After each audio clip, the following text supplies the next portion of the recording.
Hi guys, எல்லாருக்கும் வணக்கம் guys. இந்த வீடியோவில் நம்ம என்ன பார்க்க போகிறோன்னா, எங்களோட வெற்றி இதுதாங்க காரணம். ஆப்கானிஸ்தான் அணிலாம் ஒரு பெரிய அணியே கிடையாது.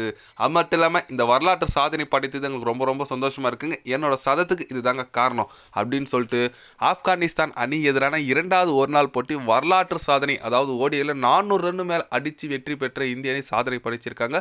அது என்ன சாதனை, கில்லு வெற்றிக்கு அப்புறம் என்ன பேசினார், ஆப்கானிஸ்தான் அணி குறித்து என்ன சொன்னாருன்னு சொல்லிட்டு வீடியோ டீட்டெயிலாக பார்க்கலாம்.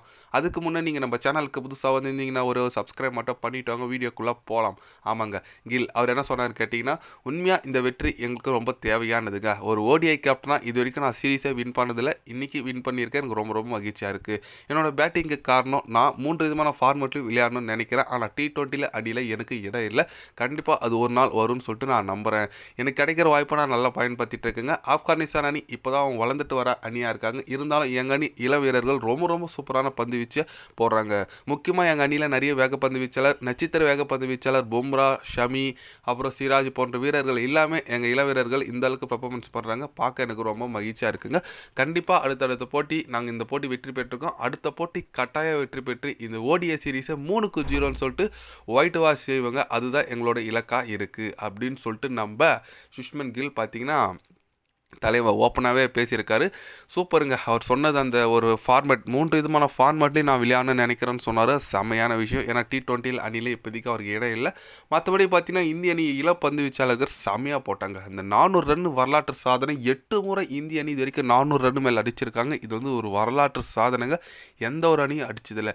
2வது இடத்துல பார்த்தீங்கன்னா இங்கிலாந்து அணி இருக்காங்க. அவங்க 7 முறை அடிச்சிருக்காங்க. ஆஸ்திரேலியா அணி 6 முறை அடிச்சிருக்காங்க. இந்தியா தான் இப்போதைக்கு டாப் 1ல் இருக்குது. 8 முறை 400 ரன் அடித்து சாதனை படிச்சிருக்காங்க. ஆப்கானிஸ்தான் அணி பார்த்தா பாவமாக தாங்க இருக்குது. ஏன்னா டாஸ் வெற்றி பெற்று இந்தியா நீங்கள் பேட்டிங் ஆடுன்னு சொல்லி கொடுத்தாங்க. நான் எங்களை ஆட சொல்கிறீங்கன்னு சொல்லிட்டு 400 ரன் அடித்து சாதனை படிச்சிருக்காங்க. இந்திய அணி உண்மையாக ரொம்ப பெரிய விஷயங்க.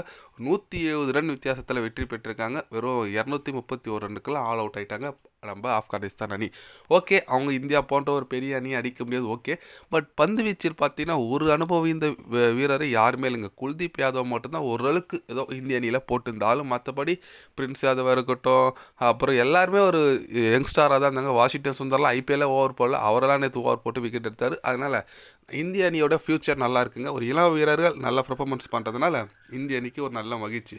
நீங்கள் சொல்லுங்கள், நம்ம ஆப்கானிஸ்தான் அணி எதிராக சீரீஸை வெற்றி பெற்றிருக்காங்க நம்ம இந்திய அணி. கில்லோட சதம் குறித்து உங்களோட கருத்துக்கள் என்னன்னு சொல்லிட்டு மறக்காமல் கமெண்டில் கொஞ்சம் சொல்லுங்கள்.